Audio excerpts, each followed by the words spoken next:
We are over here going to learn a Mishnah Brura tonight, which is extremely simple, but very hard to be Makayim if you're in that spot. Now, if you're not in that spot, then it's not such a big deal.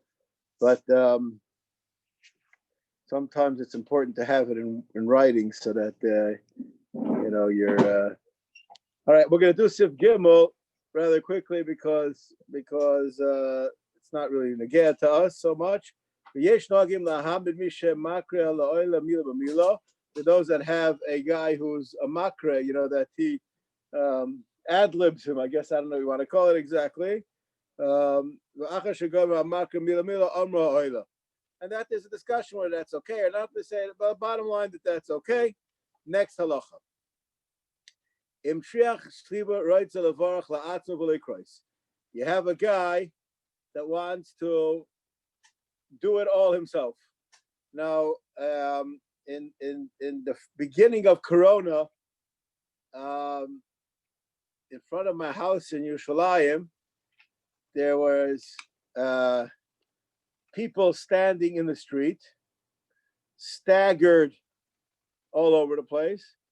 You could see from one to the other, but it was probably about 4 buildings long worth of people. That maybe there was like 20 people. And on the sides and in all the repessits, there were people. And this guy stood. This was actually happened in front of my house. He stood in the street, and he was oile. This was on Shabbos. He was oile to the Torah because there were 10 people there. This is not a political statement. I'm speaking a halachic thing. What happened? He was oile to the Torah, and he did the 7 aliyahs. He did everything. In the middle, the police came. This was Shabbos morning, and the police stopped him and said, "What are you doing?" He said, "I'm learning." So he says, "You're congregating." He says, "Show me the congregation." Okay? There was no cluster of people there at all. And the policeman just had to scratch his head and go away. He couldn't, there's one guy, so to speak, who looks like an idiot standing in the middle of the street. Technically, there was a minyan. And there were probably 50 people that heard this Kriyas HaTorah that was done by one person in the middle of nowhere. Okay? Now, why am I saying over this story? Ellie, you like that? You like the story? Anyways, why am I saying over the story? I'm saying over this story because I remember seeing the fellow laning, and I said, this looks utterly odd. You never see a guy by the Sefer Torah by himself reading. There's always people up there together with him. It looks so odd, to be seeing it. That's the halacha we're going to be learning about. And it's not just a question of it looks nice. There's actually a reason for this, and we're going to see. All right. We're in Kuf Mem Aleph Sif Daled. Im Shliach Tzibur Roitze. Let me just turn this thing off. Let's do that. How do you turn this thing off? There. Okay, maybe this is better. Is that better? Okay. Im Shliach Tzibur Roitze levarach la'atzma v'likros. He wants to do it all by himself. Tzarach sheyamod acher etzloi. You have to have somebody standing next to him. Why? Shekeshem shenitna Torah al yedei sirsur. Just like the Torah was given with a mekler, a middleman, an in-between man. What was the word you used, Yechiel? A middleman. Middleman. Okay, fine. We have to also learn the Torah. Now, I don't know how many of you people over here are Chassidim, but in the old country, when you daven in the shtibel, you had a shtibel rebbe who was his shtibel in his basement, like all good shtibels in Brooklyn. So the rebbe was the guy who was the Bal Korah. Why was the rebbe Bal Korah? That's right. The one who who's the Balkaira, is, so to speak, the Moshe Rabbeinu, who's disseminating the Torah to Klal Yisrael. So being the Balkaira isn't just a function of being Moitzi the Tzibur. You're actually a Meiser HaTorah. So the Rav, who is the pivotal person in what's going on, he is the Meiser HaTorah. So he was the Balkaira. No, it's not just like being the Chazan. It actually has major importance. So just like it was given a day Sirsur, so too you have to have a Sirsur. So you got to have somebody standing next to him to have a guy that's on hand, so to speak, to pass the buck. That's the Mishnah Berurah.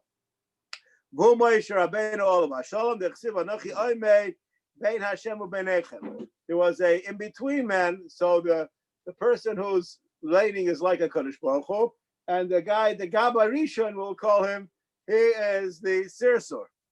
Okay, so now the Sirsur is not a guy standing there. He's actually functioning as the conduit. What is he doing? Simcha, what's he doing? He's behaving. He's standing, yeah. But there's a pose how it's being done. So HaKadosh Baruch Hu was speaking that not Kriyas HaTorah, but HaKadosh Baruch Hu is medaber mitach groinoi shel Moshe. What was Moshe Rabbeinu doing? He was channeling. Standing. He was channeling. Channeling. Right? Okay, channeling it, fine. So, but whatever, that's what's going on over here. That's what the function of the person is. That's the Gabbai Rishon.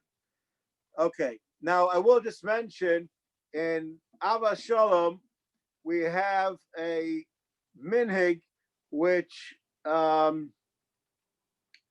needs a little bit of research. You know, this minhag that happens in Avas Shalom, I'm not sure where it came from, and there's actually a machlokes in the makoros of the minhagim, and I'm going to tell you something that you probably won't even remember. You have to sit to think about it. The Gabbai Rishon stands on which side? The guy who calls out, which side does he stand on? In many shuls here, the guy who calls out, I don't know which way he called, the right or the left. I'm not sure how he called it. Let's do it this way. The guy who calls out is on the Lachish side or on the Nachshon side. You people who are on Zoom, I don't know if you remember, there's a shul called Avas Shalom on Rehov Lachish, right? I don't know if you remember, but where is he? So the guy who left, calls if you're out, facing the Aron Kodesh. both are facing the Aron Kodesh. Both are not facing the Aron Kodesh, whatever you want to call it. it. If you're facing the Aron Kodesh, he's on your left. He's to the left of the Baal Kodesh. I'm facing. He is to the left of the Baal Kodesh. Oh, he isn't. No, he's to the right. To the right. He's to the right. To the now right. you will go to many other shuls, and he is on the right. I don't know if you ever noticed it. What? He's on this side. Yeah. What? He's on this side. In many shuls, he's on that side. Left side of Balkari? What? Balkari is that side? Yeah. Where you saying yup about? Which shul you talking? Beis Tefillah. Okay, the simple meaning, if you look in Shari Ephraim, not mistaken, the simple minhag is for him to be on the Nachshon side, not on the Lachish side. And we do it over here on this side. And I remember the first time I noticed this, I said, he's on the wrong side. But, now that I think about it, the shul that I grew up in, he's also on the wrong side. So I called my father, and I said to him, which side is the guy supposed to be on? So he starts to laugh and he says, on the Lachish, on the Nachshon side. So I said, and how do you have it in your shul? He said, he's on the Lachish side. There's like, he volunteered, they did exactly what same things we do over here. And then we had a discussion about the Makairis for the different Minhagim. And we'll see right now a little bit about this subject. So again, I would imagine that many of you never even thought too much about it. Did you ever think about this beforehand, that it's done differently? You just don't notice, just, whatever. What? No, I'll just tell you, there's a lot of things. No, I'm aware of this already. I haven't switched it. Not only that, I actually davened this morning um, in a very, very old shul in Yerushalayim for the Amid, which I never davened there before. And I was very surprised, and I was thinking about it, that they have the Amud in the middle, between the Aron Kodesh and the Bima, just like a good shul in America. In the Stiebel, in the Heim, right, the Amid is on the side, just like it is in this shul. The Amid is not in the classical shul in Chutz La'aretz. Dr. Cohn, where is the Amid in shul in Chutz La'aretz? In the middle, right? In the middle. In the middle. Any Ashkenaz shul that you go to in Chutz La'aretz, I can't say any, but I think that's the that's the accepted place. How is it in England? I think that's the way it is in England also. I think that's the way it is in most places. The Maisa, that's the way it is. It's in the middle, right? Anyways, so there also is a discussion about this. So every place, everything is meduktik gadol. The most important thing is that what? A lot of shuls, the Aron is higher up, and Baltil has to be lower down, so you can't really be there.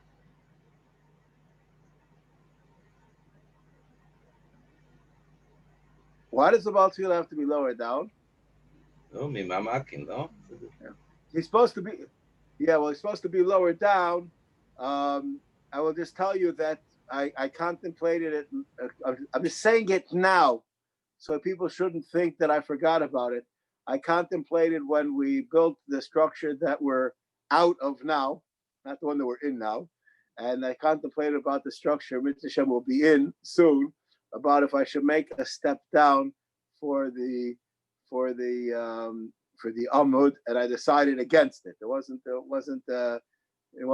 even though I do know some shuls that actually do it, but it's supposed to be Mamamakim, it's supposed to be from the floor of other people.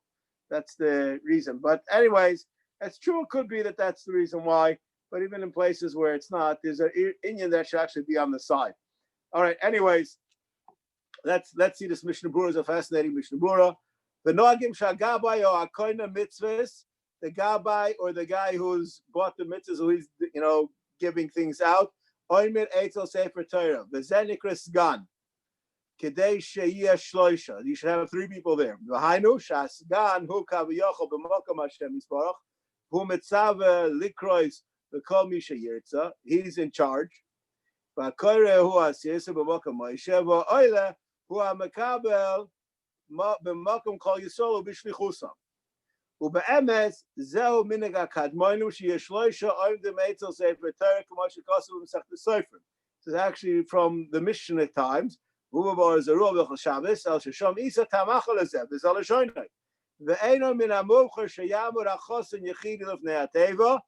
It's not מן המובחר, whatever those words mean, for him to stand there alone. אלא שיעמדו עמו אחד לימינוי ואחד לשמאלוי. He should have 2 people, 1 on each side, flanked. Keneged ha'ovois. It should be like the ovois. Because of a Sefer Shari Ephraim, Mizeh Yishlubot Sheyishlubchon Lisgan, Ish Nichbad Ubal Maisim Tovim. Okay, a guy who's up there, he has to fit the bill. He has to be Ish Nichbad Ubal Maisim Tovim. V'das Habrios Nochemenu. Listen to what's going on now.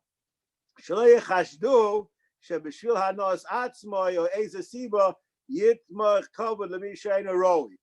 here in Al Shalom, there is the Gabbai after Shabbos writes down all the aliyahs, and when people come to complain about how come you gave him, how come you didn't give me, and haven't got an aliyah since 1942 or something like that, so there's actually we can it's documented exactly what's going on. But I will say that even Gabayim can make mistakes. But it's common for there to be a bit of strife against the Gabbai. Okay, So all of you people, please be nice to the gabbai. Anyways,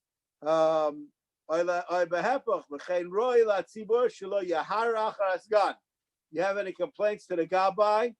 I'm just going to say this right now, okay? So as I say sometimes here, I'm screaming right now. You have a problem with the gabbai, so go to the vad. Don't go with your problem to the gabbai. You have a problem with the gabbai, go to the vad. You can come to me. We don't make a face-off with the person you have an offense. Yeah, you have a problem with. You got to speak to somebody else on the side. Usually that way you can have much more done. It's a wiser approach. Tzibur, hear this? You have an obligation. I didn't write this. You have an obligation to don him l'kav schus. V'adavar hazeh yikshe beinehem olav yitlo ki mishgahu v'tov b'shikol adas. You have to assume that he's human and he makes mistakes. V'afim eiro shekor le'echad lefi shelo lefi chvoidoi v'choyshed lasgan she'asa v'miskaven la'chisoi. And he did it on purpose in order to get somebody annoyed. Do not respond.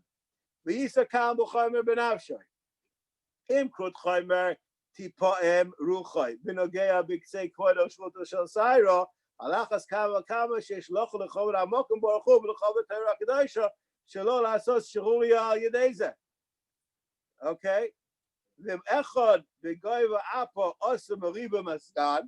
Somebody gets into, you would think that this is like a contemporary sefer, but this is never happened in our shalom, obviously.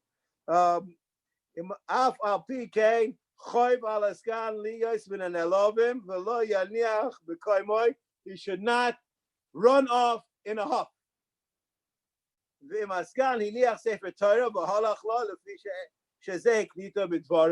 He got upset and he went to pout in the corner, this gun.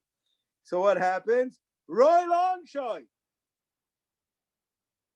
This gun is supposed to be punished. Ki of Adam Chata, because somebody did something wrong, Sefer Torah lama biesh. What right does he have to embarrass a Sefer Torah? V'chol orum yas v'das v'yochos v'chvod hamakom v'chavod ha'Torah ad kat l'shana b'kitzur. I'd like to share with you the following story, which is only humorous to us because it's not regret to us, but it's a place to learn a story, learn from this story. There was a fellow, this is a true story. There was a fellow that donated a Sefer Torah to a shul. And then as years went by, the shul bought a more Mahuder Sefer Torah, a nicer ksaf.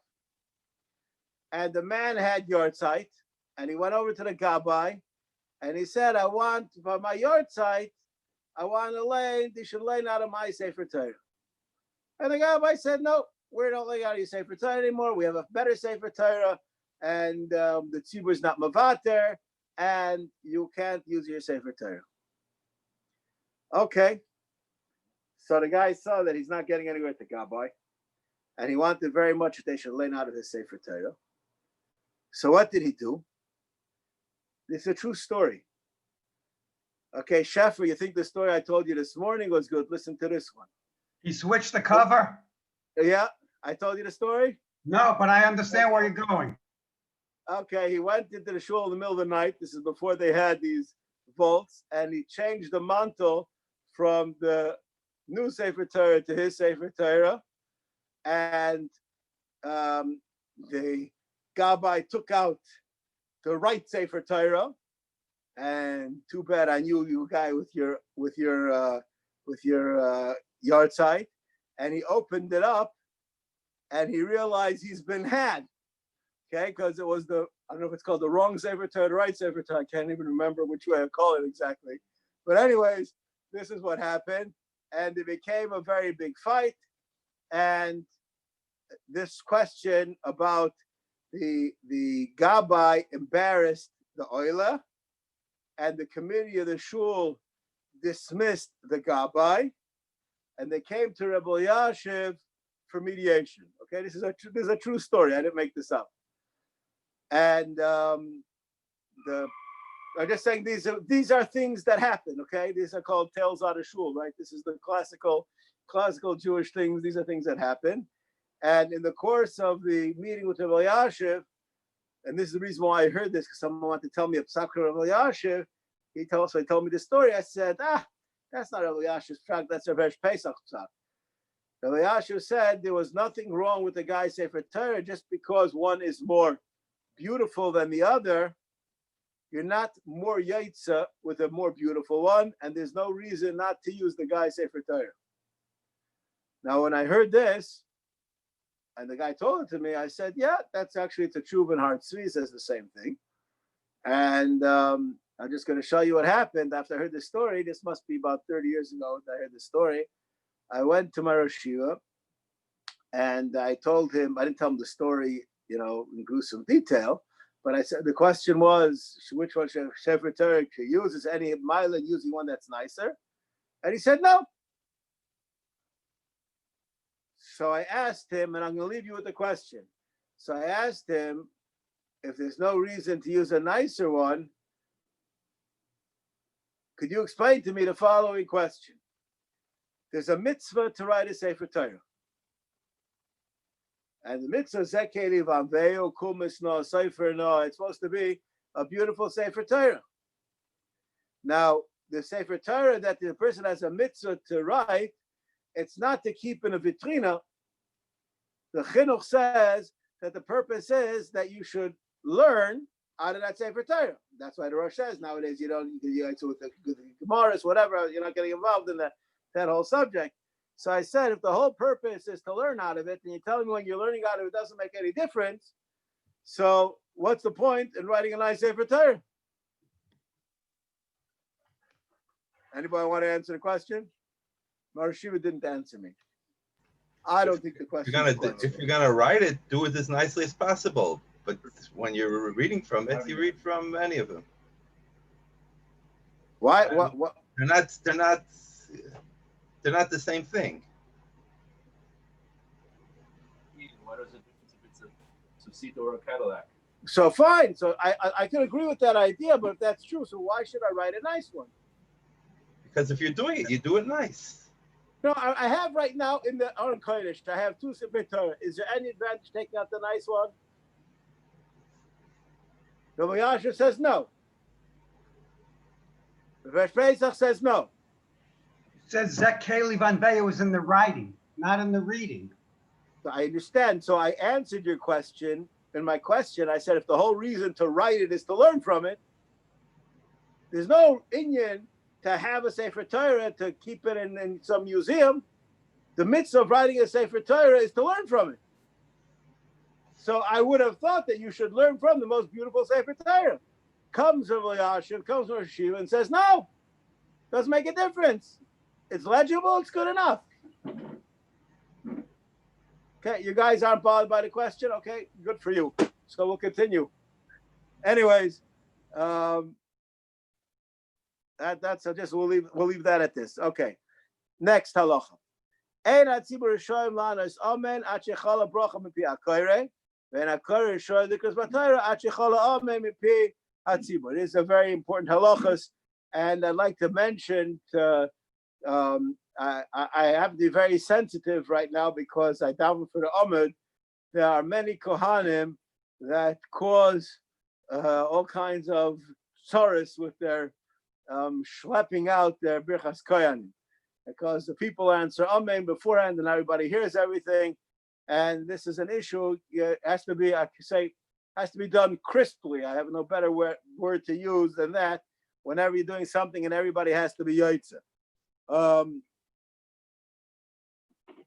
Says the Mishnah Brura, Va'afilu manoshim ma'arichim ba'amen, even the people that are schlepping out, tzarich lahamtin aleim. Why? So kulam tzichim l'shmoya hakriya. So if the makre, the balkoira is going to start to lay, while people are still schlepping out their amens, so people aren't going to hear the kriya. By the way, I owe you one. We have to discuss, do you really have to hear the kriya? We'll discuss that at some point in Mitzvah Shem before we finish with this whole segment of halachas.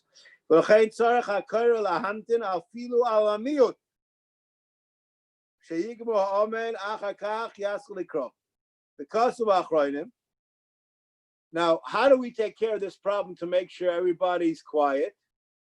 Amen. Right? The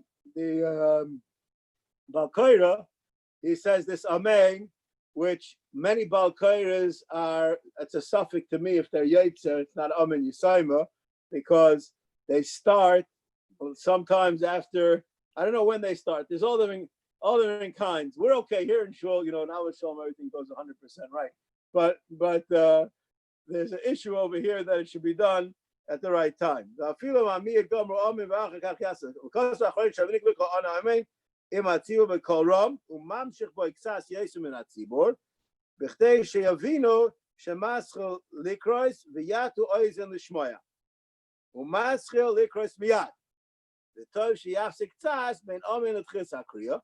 have to make some kind of a brief stop between the bracha and the kriya. To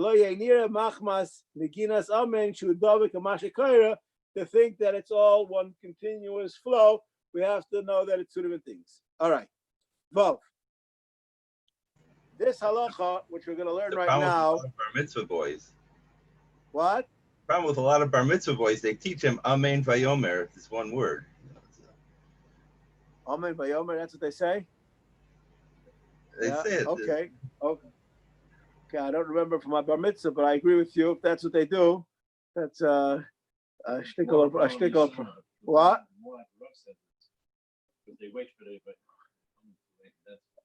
All right. Well, this is the halacha. This is what you have to do. Now, I just want to mention the next halacha is a ayin hara halacha. So ayin hara halachas, I'm not really sure. Sometimes I wonder how relevant is it nowadays. So let's see the halacha. You could call two brothers one after the other to get aliyas.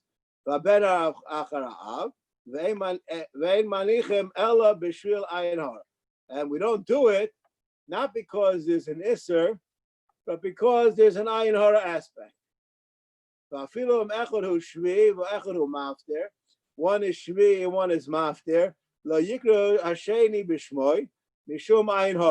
You don't call him by his name because of ayin hara, but if you do it without calling his name, so ke'ilu, people don't make the connection. Now, I find this sometimes amazing. I don't know what was going on in Chazal, but I don't think that most people nowadays pay any attention to the names. They just take a look to see who's up there. Either who got the aliyah, who didn't get the aliyah. Some different people look to see whatever. Everybody's looking to see something else. But we have over here an issue of ayin hara. It says the Mishnah. Pirish min hadin ein shum chashash iser v'al kain in karu kvar oilev lo. They called up one after the other. He's oilev lo yered. Ach lechatchila ein manichim likros b'shum ayin hara. B'shul ayin hara ve'ein af kamina ben achem and av achem and aim. Afilu oimrim she'em akmidim al ayin hara. The people say we don't care about an ayin hara. Yesh machmir and afilu ba'av in ben benoy b'shum ein abisha. Not only a father and a son, but a grandfather and a grandson. Now, I would just like to mention that this is negeya by bar mitzvahs. A lot of times you have family and they want to give everybody an aliyah. So there's a question of who to do. So what's the halacha? Is it a tzarech to give the grandfather an aliyah? Probably at least as much of a tzarech as giving the bar mitzvah boy an aliyah, right? More. Okay. I'm sorry, but it's disrespectful. But whatever. But these are important. It's important. You have to know what b'makom hatzarech means. But it's an issue. Now, I will say. Who's ayin hara on? The first one or the second one? Both. They're both ayin hara. What? So if they did call him up, why shouldn't he refuse not to get the ayin hara? When they call up the second one, they said, "B'diavad, you go up." But if it's ayin hara, then it's a sakana. Why should he go up? Because you cannot. let's say. What does it mean? They say, take an aliyah to the Torah. Says, no, I don't need an aliyah from the Torah. That's a design of the Torah. To not go up to the Torah is also that's also a very bad thing. No, it's not free, so to speak. Now they do discuss this question. They say, how to get out of it. The place could try. The person should not. This should not happen. Now, during Corona, in the minyan that I davened in, there was an outdoor minyan that was made up of what they call nowadays kapsulot. There were 3 families together that between us we had, we had the minyan, and there was a question. Basically, everybody's getting aliyahs all the time. So there's a question: is there really a problem of ayin hara over here when let's just use an example. What would be if you have so if the family minyan and this Tusha Brachas is no good because there's 2 sides. But if you'd have a family minyan, just everybody, the one family, obviously there's not a problem. That's right. There's no ayin hara, everybody's in together. But if you're going to have to be mashal the minyan with 1 or 2 other guys, so you're going to have to get one after the other. So what sometimes this is my what I think. I never researched this, but I don't know if always this halacha is in place, so to speak. If there's really an ayin hara in the case where this is the most practical way to run the show. We had this issue during Corona in a different case where the person wanted, what they did was as follows. This minyan, they didn't have like Avos Shalom has this plexiglass partition for the Balkaira and the Tzibur. So each family had one guy who prepared a certain piece of the parsha, and when he was laning, so his part of the family, which were in one capsula, they got all the aliyahs, right? So here it was, it's muvan me'elav. Why are they getting the aliyahs? Because that's their piece. We don't want to have them one family. Then we want to have it exactly the way it is. We want them together. We don't want them staggered because we don't want the people mixing. So obviously, in those situations, not only being that it's not halacha and there's a health issue, but I don't think that there's an ayin hara issue if there's a reason why it's muvan, why they're doing it like that. Okay, so these are just some. All right. Anyways.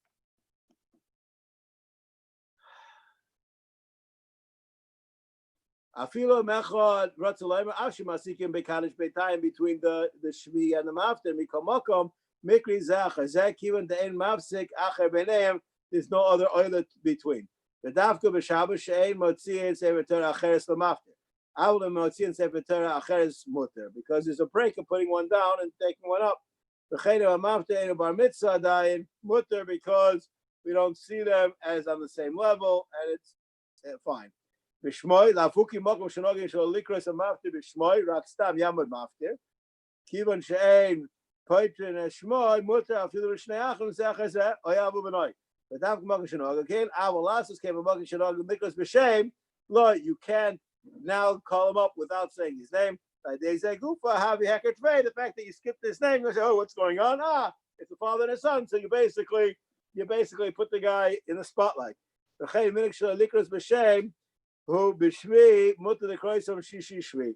All right. Now, one of the questions which we have in Corona now, here in Shul. What they do is that they obviously were trying to be mamayit in, people getting close to each other. That's the point. So there's a question about having a father and a son do a Hag Ben Glila, or 2 brothers doing a Hag Ben Glila. Okay, so you never knew that all this Mishnah Berurah was all written just for Corona, right? Anyways, so. I'm reading right now from a sefer called Shmir Sagufa Nefesh. Muter l'shnei achim lalos lahag b'glila. V'yesh oisrim. Okay? Fine. All right. So there's actually a machlokes on this issue. In our shul, as of right now, on an ongoing basis, I am makel on this halacha, and I have them go up for Hag Ben Glila without any problem. Normally, the order which I say to the Gaboyim is they should probably try not to do that. Why? Because it's a machlokes. But here nowadays, the reason why I feel that there's not a problem besides for the health issue problem, because everybody understands the reason why we're taking these two people together is not because we're giving two separate people from the family. We're giving it to the family because we don't want to have different people. It's there's no ayin hara at all. So I think because of that, it's 100% mutter, not an issue at all. All right.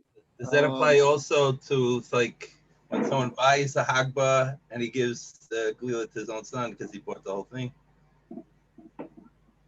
I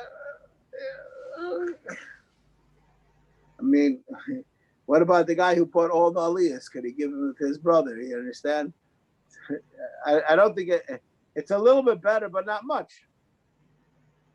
It's a little better. Now, I will just mention, it's about 35 years ago, I was at a bris together with Rav Nosson Kopshitz, and it was a family bris of theirs, and they gave him and his brother kibbudim one after the other by the bris.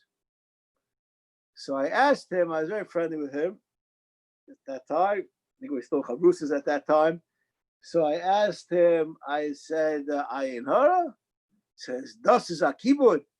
That's a kibbud. They say, by the bris, there's like a classical Yerushalayim answer, very chilled out, so again, it could very well be you have to know what's really going on to know if it's really a problem. But I think by a bris, anyways, it's mikubal that the kibbudim go to the family. So it's not like why are you giving it to him? Not this is a family. It's a family simcha, so that the kibbudim go to the family. That's a normal thing. Okay, I think we'll stop over here.